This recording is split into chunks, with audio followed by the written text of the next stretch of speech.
Gaano ka-importante na proficient sa baril yung ating mga pulis? Alam nyo, ito ang last recourse and last tool na ginagamit ng ating mga, na allowed na gamitin ng ating mga pulis. No? So, kailangan, pag nag-final option na tayo, we have to be very, very sure of what we are doing, aside from the fact na dapat alam natin ang batas na nagsusurround sa paggamit nito. So, in terms of proficiency and efficiency in the use of firearm, very, very important yan. Sapagkat buhay ang nakataya rito eh.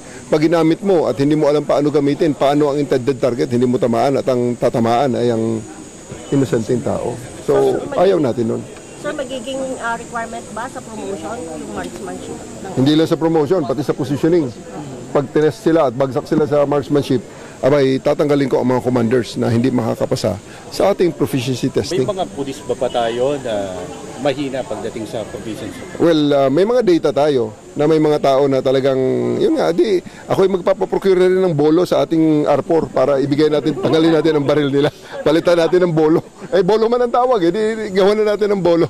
But seriously speaking, hindi acceptable na ang pulis ay hindi marunong gumamit ng baril. Kaya pagdating sa classification standards at hindi siya pumasa, meron nakasama sa regulation, i-recall ang kanyang baril na issue at siya ay mag-undergo ng training. Hindi makukulang ang bala sa pulis. Hindi kukulang ang bala sa pulis.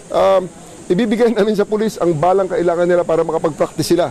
Papabantayan ko lang sila sa ating mga MO na pag minis nila, bugbugin natin sila, sayang ang bala, ang mahal-mahal niya, tapos imimiss mo lang. Pero, you know, we have sufficient resources para i-train ang ating mga pulis.